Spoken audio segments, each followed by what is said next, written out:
it's Mete. I'm a founder of FitCheck. We are super app for sustainable fashion. And in today's episode of Checkpad, I'm talking with Ahana, the founder of Quill. Enjoy.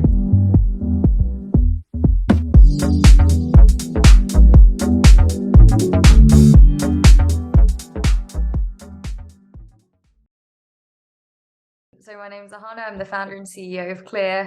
I started the company about 2.5 years ago now. And prior to this, I was doing my physics degree at Imperial College London. When I started that, I really thought that I would be a physicist. Tried a bunch of different career paths during university. So I did internships in software engineering and investment banking and also in early stage startups. And that's kind of where I found my passion and ultimately got very lucky with YC investing in my company while I was still a student. Okay, so YC is a big thing, but what's Quill? Yeah, so Quill is a skincare app. I've suffered a lot over the years with my skin and not knowing which products to use, not knowing if they're working, and I have really bad cystic acne. It's still a journey that I'm very much on. And it just frustrated me that it was so difficult to know what to use in the first place. There's so many products out there, there's so much marketing in the industry, and most people turn to social media to figure out what to use. But the limitation with the existing platforms, the Reddit threads, the Facebook groups, is that even if something has worked tremendously well for your skin, if your skin is different to my skin, what worked for you might not work for me. So it's important that I have that context of who you are and what kind of skin you have. So that's one side of it. The other side is, as I mentioned, I've suffered a lot with my own skin. I've seen different doctors, dermatologists, I've seen nutritionists, tried all sorts of approaches for my own skin issues. And it was always just very frustrating that I had to build my own sort of trackers around this. So I'd have spreadsheets with all the different things I've tried, with my progress pictures linked, with just sort of updates of how my skin was doing. And I thought to myself, we've got diet tracking apps, we've got period tracking apps, we've got exercise tracking apps. Why isn't there a good skincare tracking app? And so that was also sort of part of the reason why I wanted to build it and actually tie together the two sides of track the routine and also use that tracking data to find other people with similar skin types and concerns and actually look at their tracking data, see what's worked for them. And that underpins our recommendation algorithm. Again, we take all of these data points and we use it to make recommendations based on what's actually worked for someone with skin like you. Awesome. So I think you used social media's power to, empower skincare enthusiasts, journey. Yeah. Swapping browsing hours with Quill. Yeah, absolutely. Okay.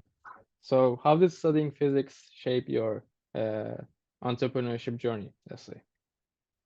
Well, interestingly, and as I touched on earlier, I'm not sure I would have found entrepreneurship had I not done my physics degree and ultimately not enjoyed it so much. I think it was really the fact that I didn't enjoy my degree, which is what ultimately led me into trying lots of different things and figuring out what I wanted to do and how I could use my skills positively.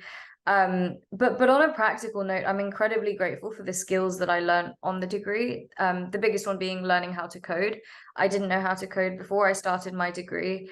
But with a physics degree, a lot of people don't realize that all the data analysis and simulations is coding. You have to know how to program. And so I think learning that on the degree was really valuable because it now means as a founder, when it came to building my own app, I could do it. I wasn't relying on anyone else. And still now, even though I'm the CEO and we're 2.5 years in, I still touch the code base almost every single day. And I really like the fact that I can still be involved in the development process alongside our other engineers now. And the other side of it is I think physics is a great subject in terms of stimulating curiosity. That's kind of what underpins the whole subject of trying to have an understanding of the world around you.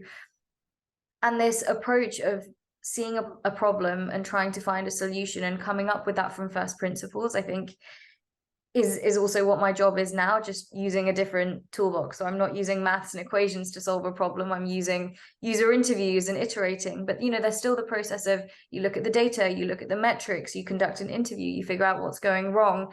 and then you iterate and you get slowly, you know, closer and closer to the truth, or a better version of the product or the metrics that you want to hit. And I think the last point is on resilience, because the degree was hard, to be very honest. And it gets you used to the process of just like having a tough problem, banging your head against it 100 times and still not giving up. I think with every company, there have been times when things are bad or the company is pretty broken, and you have to stay resilient. You have to keep trying things and push through. And so I think, you know, in the same way that I pushed through those 3.5 years of my physics degree, I pushed through every day of my, you know, as a founder now. And I think the resilience aspect is definitely something that I built more of during that time. Awesome. But also you have actually you're like not a first time founder. So you founded Quill too. So how has that, you know, contributed to your journey with Clear? Yeah, so Quill was the company that I first started working on in the summer of 2020. And this was when I didn't know a whole lot about startups. All I knew is that I wanted to solve problems and use technology to do so. And all I knew at that point was it's good to broadly pick an idea of something that you understand, a problem that you've experienced firsthand. And I was also at the time under the guise that B2B is the best way of building a company. You know, it's easier to sell to companies than it is to individuals, which I'm not sure is even true, but I think the 1 or 2 VC talks that I'd sat in, that's what they said. And I was like, okay, I guess I got to build a B2B company. And so the thing that I disliked most about my banking internships was the fact that I spent all day taking notes. And I thought if I could automate this process, that would be nice. And there's no clear market leader, so there's an opportunity here. And I learned so much from that first experience of pretty much everything what not to do in the early stages of building a company. So I had this idea. I didn't do any kind of market validation. I just thought, yep, I've experienced the problem. Like, I don't like taking meeting minutes. I'm going to jump into building a solution for this, and then I'm going to figure out how to sell it and, you know, what the product should really be. And what happened is, you know, it was two-sided. The product wasn't very good. So the transcription was bad. The summary didn't work with my accent. It was trained on an American accented speaking group. And so, you know, the product wasn't very good. And in terms of selling it, I realized that I didn't know who I was selling it to. Once I identified that I wanted to sell to product managers at various tech companies, I realized I didn't know any, and it would be really, really hard to do that. And so I think I learned a lot about the notion of playing to your strengths and leaning into something that you do know well, and also the importance of iterating and not just building a product, crossing your fingers and hoping for the best, and then wondering why nobody wants it afterwards. And so from that really guided my decision-making with Clear. From before a single line of code was written, I spent 3 months of basically upfront due diligence of just doing in-depth user interviews, understanding the market, understanding exactly who I'm building this for. And it was certainly the right approach to go. It saved so much time down the line, and it made the iteration process easier. It made acquiring the first users easier because they were already, you know, interested and bought into the concept. So yeah, lots and lots of lessons, but ultimately I did apply to Y Combinator with Quill. So that's what got my foot in the door. I did my first interview with YC with Quill, and it was them who came back to me and said, look, we like you, but we don't like your idea. So we want to talk to you again in a week, come up with something better. And it was in that week where I took all of these lessons. And as I said, I wasn't super keen on, you know, I didn't necessarily think that Quill would be a major success, not because it's a bad idea, but because I wasn't the right person to build it. And so in that week, I really thought about, well, what is something that I can build better than your average software engineer? And then Clear was born, and the rest is history. Awesome. So make something people want, right? Exactly, the YC motto. Yeah. So, like, what inspired the idea behind Clear? Well, as I mentioned earlier, I am very much on my own skincare journey. I've had acne pretty much since I was 12. Since I was 12, I don't think I've ever had spot-free skin. And it's tough, you know, physically, emotionally, mentally.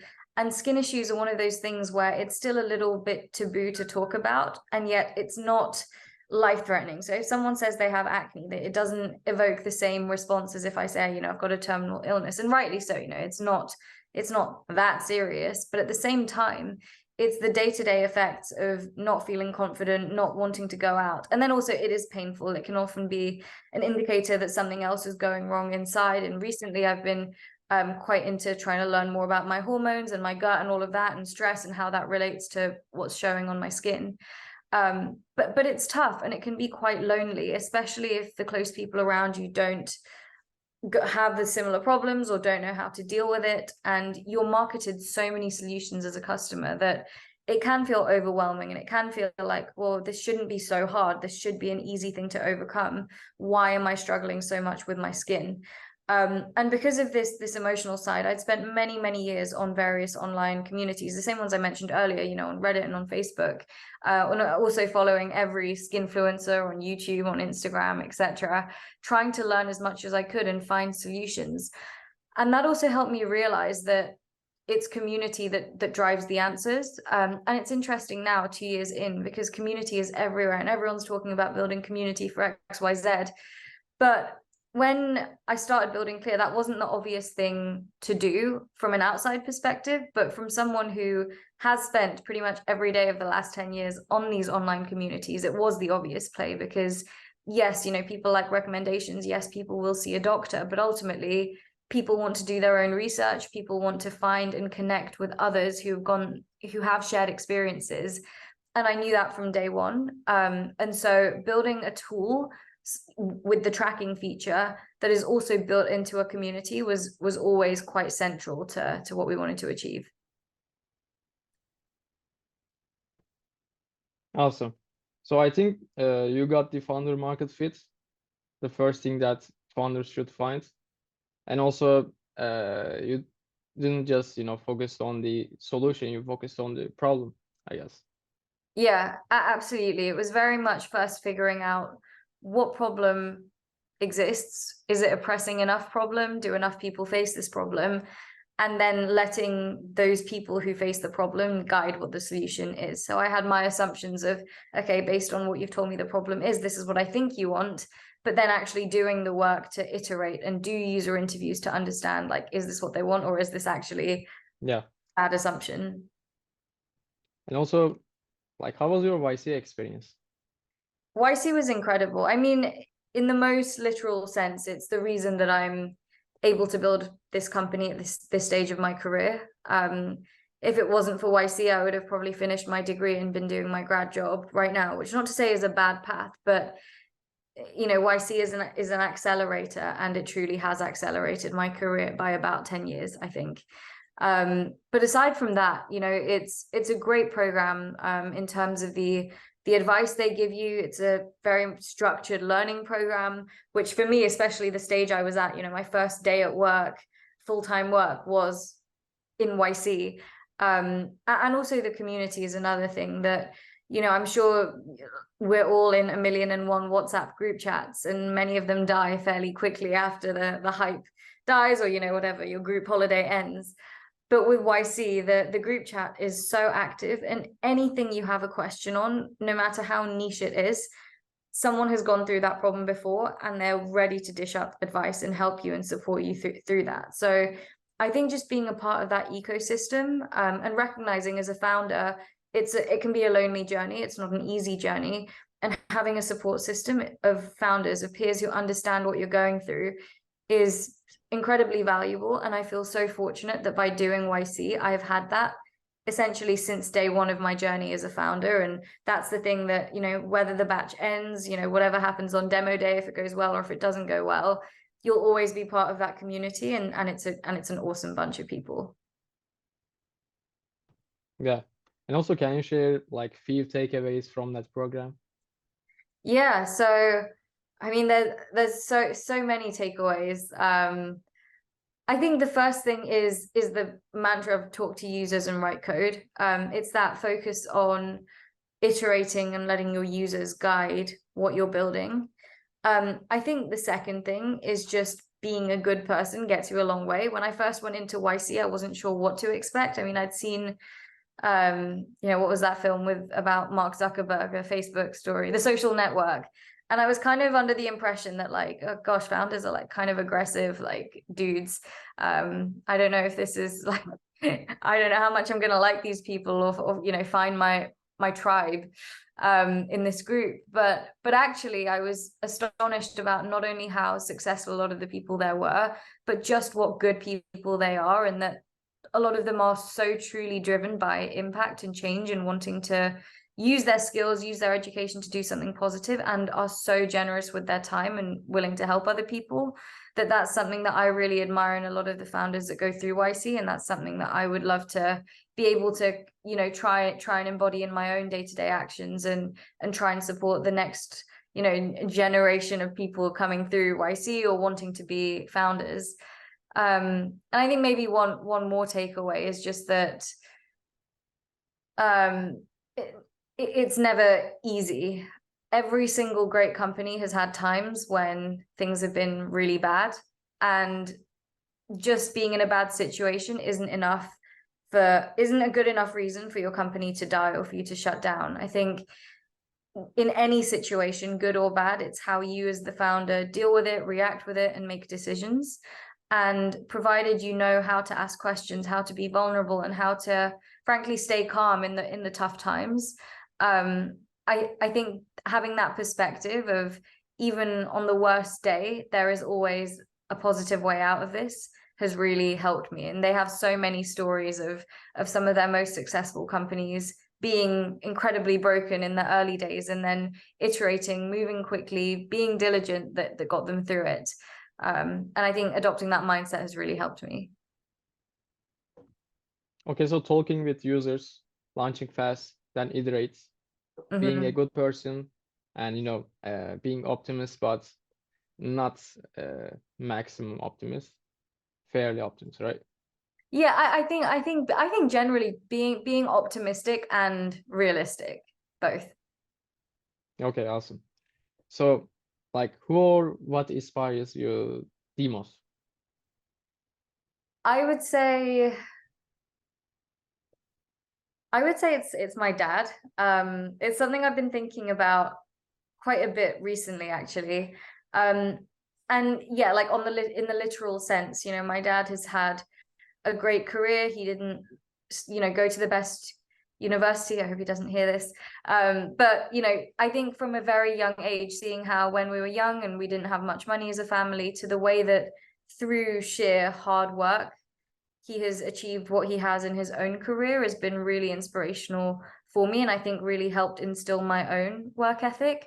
But more philosophically also, it's his mindset and his approach to things in life. And it's the way that, again, in bad situations, he's such a positive person that it's almost hard to even see what a bad situation is when you're with him, because it's always turned into an opportunity or a positive. And I think seeing him do this, and it could be on the smallest of things, from I don't know, like, well, when I was 10 years old, we came back from our Christmas holiday and a pipe had burst in our house, and we basically came back to find the ceiling floating on the floor, and that wasn't a great moment. And at the time, my parents had really stretched themselves to buy this house, so it was a big disaster. We didn't know where we'd live. Like, it was really, really not good. And over the next 2 years, my parents took it as a project of a renovation, and they were going to make it the most incredible house, and they did that. And now that house is a part of our family. It's where I have most of my childhood memories, and it's a stunning house. My mum worked in design as well, so she has a large part to play in that.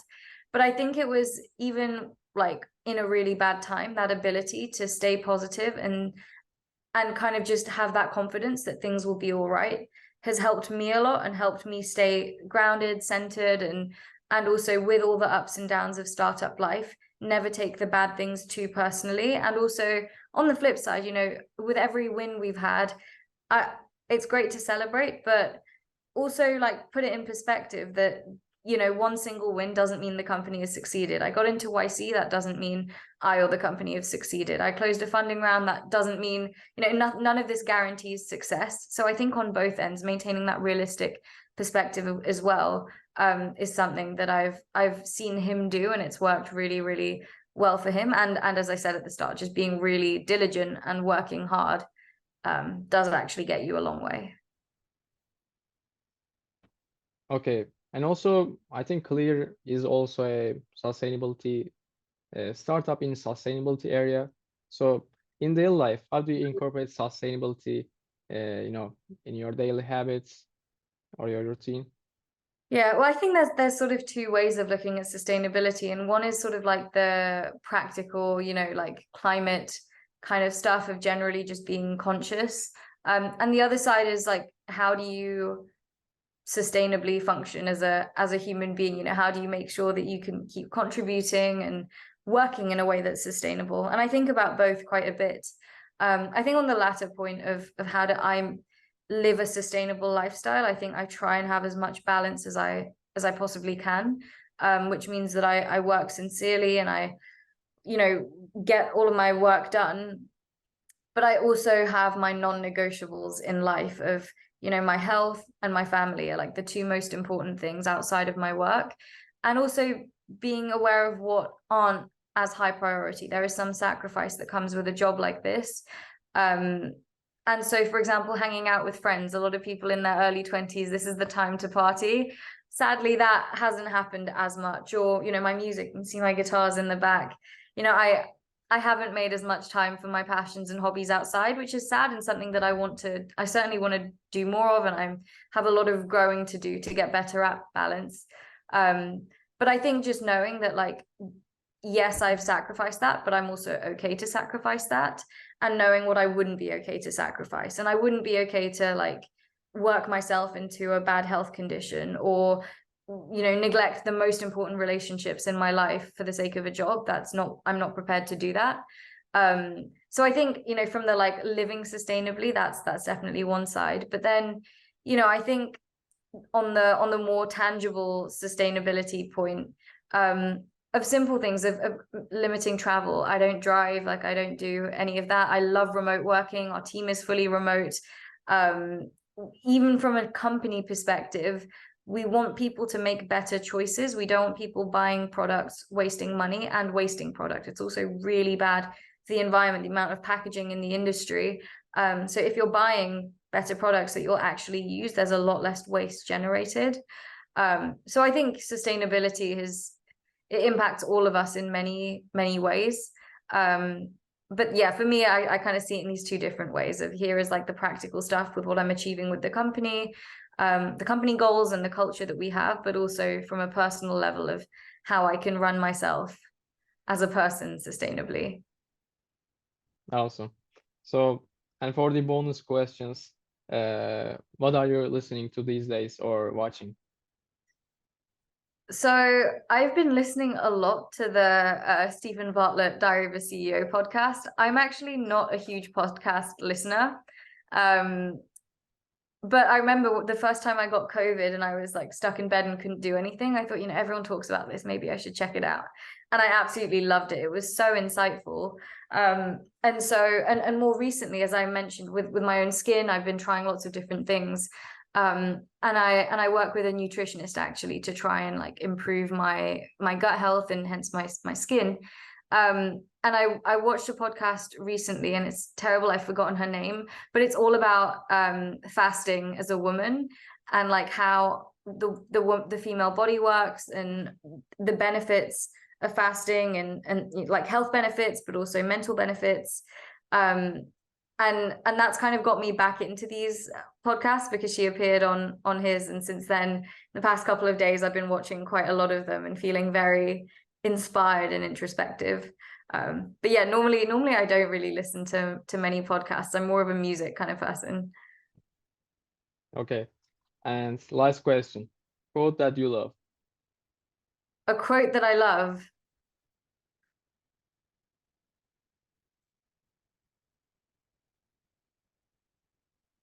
I don't know if it's an exact quote, but it's more of just like a like a notion or a statement of failure and rejection is a sign that you're pushing yourself out of your comfort zone. I think that's one that's like, it's more of a lesson that I've learned consistently after being rejected from just about everything you could imagine. And realizing that without putting yourself out there and trying and failing, you know, you're never going to grow and learn, and that's a choice. You don't have to put yourself in an uncomfortable situation, but you often learn a lot from them. And if you don't want to learn, that's fine. No, like you're entitled to make that decision. But for me, I do want to learn as much as I can from this stage of my life, and to do that, I need to push myself, and that's a choice. Yeah, I think I heard that from YC, Michael Seibel, and he said that continuously facing with problems is a sign of, you know, moving forward. Yeah. Okay, good. That's the quote I'll take. Yeah, awesome. So it was nice talking with you. Nice to have you on Checkbots. And do you want to say something? No, just thank you for having me, Mete. It was a pleasure to chat Nice with talking you. with you. Bye bye. Bye-bye. Take care.